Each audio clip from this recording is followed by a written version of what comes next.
E aí? Boa noite, gente. Beleza? Então vamos lá, meu pronunciamento oficial sobre a eleição de São Paulo. Para mim foi um resultado extraordinário. Entramos aí no dia 25/5 nessa disputa. Já estavam todos fechados desde outubro do ano passado, né? Todas as campanhas. E quando a gente entrou com 5% das intenções de voto. E hoje a gente completou com um resultado espetacular de 28,14%. Com 99% das urnas apuradas, a gente termina a eleição com praticamente 1/3 do eleitorado do maior colégio eleitoral do Brasil. Foram 1,7 milhão de indignados em São Paulo. E eu quero que todos vocês levantem a cabeça, porque o voto que vocês depositaram nunca vai ser jogado fora. Eu vou carregar esse voto. E por que eu estou falando que isso foi extraordinário? Zero de dinheiro público, nunca ninguém chegou tão longe sem fazer uma campanha sem esse dinheiro público.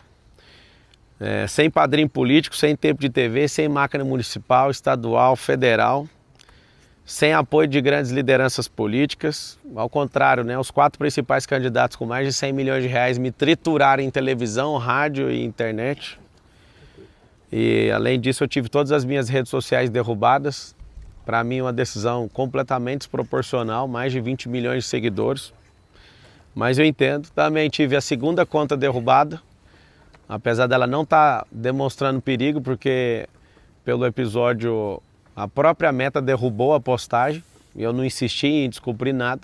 Assim como a própria Meta também falou da outra vez que não tinha justificativa pelas políticas da rede social a primeira ter sido derrubada. Mesmo assim, fomos lá e abrimos uma terceira conta em 3 horas e meia, 1,1 milhão de pessoas começaram a seguir e foi derrubada também.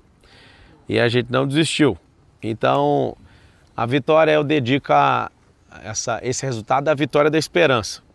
Parabéns ao Ricardo, né, por conseguir a maioria dos votos. Essa maioria é 1% a mais do que o nosso eleitorado. Parabéns ao Bolis, porque a diferença entre eu e ele ficou 0,93%. Acho que ele deve ter tomado um susto ali na Zona Leste. Foi bem forte. Um abraço aí para a Zona Norte, para a Zona Leste, Oeste, principalmente do Sul. A Zona Sul, onde muitas pessoas viraram voto ali para a gente. E a gente recebeu um pouco mais de 7 milhões de reais de doação, contra só desses 2 candidatos com dinheiro público, eles tiveram mais de 100 milhões de reais. Então, você imagina, 7 milhões de doação contra 100 milhões de dinheiro público, é um negócio fora tudo que eu já falei. Inclusive, eu quero agradecer a todas as pessoas que doaram. A maior parte dos doadores, né, vieram de outras cidades. O brasileiro, ele acredita no que eu carrego. E eu não vou desistir disso nunca. Então foi uma honra, né, defender a vontade de vocês. E eu prometo ser combativo na política brasileira nos próximos 12 anos. Esse é o tempo que eu decidi no meu coração em servir a política. E sou alguém que não depende disso, mas para o futuro que eu espero do Brasil, eu preciso entrar nisso para que a gente possa mudar a mentalidade das pessoas. Nas principais pesquisas, né, nos últimos dias e horas, eu estava entre 22% e 26%, e na apuração a gente alcançou um resultado maior. Então a gente cresceu nessas últimas horas aí para 22,14% e eu estou muito feliz por isso. 28,14%, isso. Então parabéns aos vereadores eleitos, alguns amigos aí foram eleitos, estou muito feliz por isso. Vou apoiar. A partir desse exato momento, todos os candidatos a prefeito que estão lutando contra o comunismo no Brasil. Apesar de ser piada para alguns, para mim não é. Essa praga que veio para a América Latina depois da Segunda Guerra Mundial. Contem com o meu apoio. Eu quero lutar pelo um Brasil melhor. Eu vi que eu consegui ajudar a impulsionar um candidato ali em Goiânia de última hora. Eu gravei um vídeo que eu senti no coração de mandar para ele. Ele acabou em primeiro. A Cristina, em Curitiba também, ela conseguiu ir para o segundo turno. Agora eu vou dar uma acelerada em alguns candidatos que precisam de ajuda para a gente ter essa vitória aí. E tomara que o Ricardo leve em consideração algumas das nossas propostas, porque afinal de contas o eleitorado dele é exatamente o tamanho do meu eleitorado aqui em São Paulo. Então Espero que ele leve em consideração por isso. Aos meus eleitores, não baixe a cabeça. Fizemos a campanha mais extraordinária da história política recente aí do Brasil. E não sei se vocês viram, muita gente se levantando contra, por conta de ciúmes, né, do dinheiro público. Muita gente se levantando contra por conta de ciúme eleitoral. Outras pessoas levantando por conta espiritual. Então foram muitos ataques. E eu não consigo esconder minha alegria em ver tanta gente, né? É tão difícil ganhar um voto na urna, vocês não têm noção, quem nunca se candidatou. As pessoas, elas não fazem noção do que é você tomar 10 mil votos. 10 mil votos é um fim de mundo. Eu, para deputado federal, tive 243 mil votos e falei para todos eles, eu vou carregar isso aqui. Então, da minha parte, eu não vou desistir. E quero deixar bem claro que o Brasil vai se tornar a nação mais próspera da Terra até 2050. Eu fui o primeiro brasileiro a ver isso e eu vou investir. Por mais que eu não tenha virado funcionário público na data de hoje, eu vou servir do mesmo jeito, eu vou estimular pessoas boas a irem para a política. Aprendi muita coisa nessa disputa eleitoral. Aprendi muitas coisas que me fizeram amadurecer como pessoa, como cidadão. E São Paulo perdeu a única oportunidade de me ver prefeito dessa cidade. Meu coração estava 100% entregue a isso. Mas confesso que a vontade do povo nas urnas, ela prevalece. Eu sei de muitas pessoas que estão querendo construir aí algumas teorias, mas eu respeito a vontade do povo. E a gente chegou de última hora. Que Deus abençoe a nossa cidade de São Paulo, o Brasil e o povo brasileiro. Eu acredito de verdade no Brasil e no brasileiro. E para finalizar, eu combati o bom combate, percorri a carreira, guardei a fé e 2026 está logo ali. Um beijo para todo mundo. O senhor disse que espera que o Ricardo Nunes considere algumas das suas propostas. Isso pode ser lido como uma sinalização de eventual apoio? Você vai apoiar ele no segundo turno? Então, vai depender do que ele falar sobre as propostas. Tá nítido, né, que ele pegou muito pesado com a minha pessoa, foi muito injusto comigo. Eu entendo que é coisa de marqueteiro isso. Eu não sou homem de carregar mágoa, de carregar raiva. Eu fui por tudo ou nada com todos eles, né, pela desproporcionalidade do que eles fizeram comigo. Leia-se aí principalmente tanto o Boulos como o próprio Ricardo. Mas pelo bem comum, ele entendendo, né, sobre... Ele já sabe que da minha parte eu não preciso de cargo, eu não preciso de absolutamente nada disso. Então, colocar a educação financeira nas escolas, colocar a empresarização para rodar, né, porque o empreendedorismo liberta, fazer as escolas da cidade de São Paulo se transformar em escolas olímpicas. Se ele considerar isso, a gente pode conversar numa boa. O senhor já entrou em contato com ele? Eu mandei uma mensagem para ele dando os parabéns.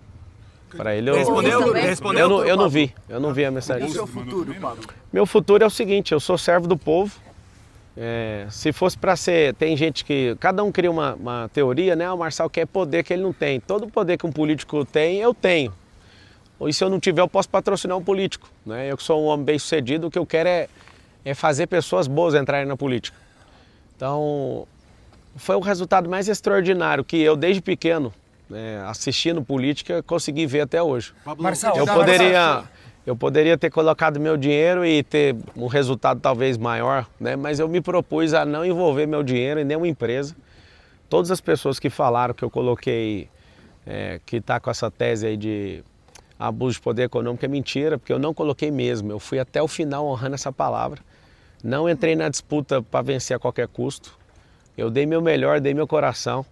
Se vocês puderem pelo menos pôr uma notinha lá dos 80 quilômetros que eu fui a pé também, pelo povo, eu acho que depois da guerra, apesar de alguns de vocês não concordarem comigo, eu acho que vale a pena vocês falarem. Que o que eu vi de esperança, de gente saindo de casa 2 horas da manhã, 3 horas da manhã, aquilo, sem eu avisar, tá? Se eu tivesse avisado com antecedência, talvez eu até tomaria um tiro aí no meio da rua. Mas eu vi nas pessoas esse olhar. E eu quero mais uma vez repetir para todo mundo que está assistindo. Não baixe a cabeça. Eu não vou desistir do Brasil. Eu não vou me preocupar com perseguição também. Foi muito feliz, né, de pessoas não conseguirem levantar um A contra empresa nenhuma minha, que a gente anda muito correto com as nossas coisas. Eu fiquei muito feliz também de todos os ataques, foi um aprendizado absurdo. com certeza numa próxima eleição eu vou ter um comportamento completamente diferente, porque o amadurecimento gera isso. Mas sabe que faltou nessa reta final? Que faltou nessa reta final? Cara, tirou você do segundo turno. O que faltou nessa reta final, Marçal? nada me tirou do segundo turno. A verdade é que uma campanha igual a minha contra o sistema não tinha essa garantia. Eu tinha uma convicção minha, pessoal, que a gente conseguiria atingir 50% do eleitorado, mas ficou faltando 3 ondas das 21 que eu me propus a bater, porque é um campo de energia, era um pouquinho mais que isso aí, né? Precisava de um pouco mais de votos.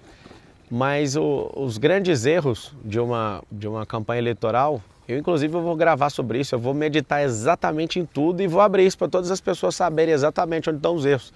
Agora, se você for pegar o erro com o acerto, a campanha é histórica, um resultado extraordinário, assim, a gente não tem nem no gibi, nem na história da política brasileira nesses últimos anos, né? Então, eu fico felizaço mesmo. A minha esposa comemorou de eu chegar em terceiro, porque ela sabe o quão eu sou dedicado com as coisas que eu determino. Algumas pessoas que eu prometi olhando nos olhos que eu ia mudar a vida delas, teve senhoras, né, que eu entrei na casa e falei, a sua escritura vai vir aqui, se não vier eu compro a casa e dou essa casa para essa mulher, mas o que eu prometi eu vou cumprir. Em todos os lugares onde houve uma promessa de todo o meu coração, eu pedi para um assessor meu anotar e seria muito bom, né, se a gente tivesse vencido no primeiro turno ou tivesse a possibilidade de poder levar isso aí para o segundo. O laudo falso não foi um tiro no pé nessa reta final? Então, eu não encontrei nenhuma pessoa que falou desistir, né, de ter feito isso. Aqui é a minha última vez que eu vou falar sobre isso. Eu, Pablo Marçal, eu jamais postaria sabendo que é um laudo falso. Vou dar os parabéns aqui para a Polícia Civil, né, que falou no laudo que trabalhando no final de semana, e quero pedir o mesmo empenho aí para a gente prender o Datena por tentativa de homicídio. É 2 pesos, 2 medidas, né, na política. Achei desproporcional todas as derrubadas de rede social, isso preocupa muito a democracia, acho isso muito pesado. Agora, as pesquisas do final, e principalmente boca de urna, mostrou muito próximo ali que a gente foi um crescimento no final. As pessoas nas ruas falavam vai ser no primeiro turno, talvez não tenha convencido os indecisos, né? Acho que a gente alcançou aí 10% de pessoas que, eu não sei ao certo se é esse número, mas um número muito expressivo de pessoas que anularam o voto. Então tem muita gente insatisfeita a ponto de falar nenhum desses candidatos serve, então eu acho que agora é um momento de reconstrução, que os 2 candidatos que conseguirem ir para o segundo turno aí possam se atacar menos e de fato agora como são 2, eles possam mostrar aí de verdade não só a ideologia deles, que eu acho que já está clara, mas o que eles têm de capacidade aí para mudar a cidade. Marçal, uma pergunta sobre o Bolsonaro. Marçal, seu eleitorado agora, desculpa insistir na pergunta, só para ficar claro. 1.700.000 votos. Essas pessoas hoje, na sua visão, devem votar no Nunes ou no Boulos no segundo turno? As minhas redes sociais vão voltar, acho que 48 horas, deve dar amanhã ou terça, né? Eu vou conversar com eles, eu preciso ouvir eles. Eu tenho um canal muito aberto com eles e eu preciso ouvir eles. Até com Boulos? Assim, você mandou mensagem pro Nunes, você também mandou mensagem pro Boulos? Não, o Boulos para mim é um marginal. O Boulos para mim é uma pessoa que não merece essa atenção toda que vocês dão. Eu acho que foi uma escolha errada do Lula. Lula vai perder essa eleição com o Boulos, né? Ele é um cara de extrema esquerda. Eu queria pedir para vocês incluir no dicionário da imprensa o termo extrema esquerda. Não faz sentido vocês não classificarem ele com aquilo que ele realmente é. Um cara que é a pauta radical da esquerda. E vocês podiam, porque vocês falam com muita leveza que uma pessoa é de extrema direita. Então, acho que vocês precisavam de incluir para falar realmente a verdade. Ele é um cara de extrema esquerda e de maneira nenhuma eu mandaria uma mensagem para ele e nem ligaria para ele. Essa camisa aí é visando nem um 2026? Pouco. Como? Essa camisa é visando 2026? Não, é visando o povo do Brasil, porque tem muita gente que está sofrendo porque eu não fui para o segundo turno. Então, ao povo brasileiro, que vocês saibam, não vou desistir do Brasil. Toda nação que ela é comunizada, os mais ricos vão embora. Só para você ter uma noção, a cidade de São Paulo tem 80.000 famílias que têm casas ou nos Estados Unidos ou na Europa, se alguma coisa der errado aqui. Eu não vou desistir disso aqui. Pode vir todo tipo de perseguição, isso é um chamado no meu coração. Então eu estou muito feliz. Esse 1,7 milhão de votos, esses 1.700.000 votos, eles representam um sinal verde da sociedade paulistana falando para mim, Marçal, continue.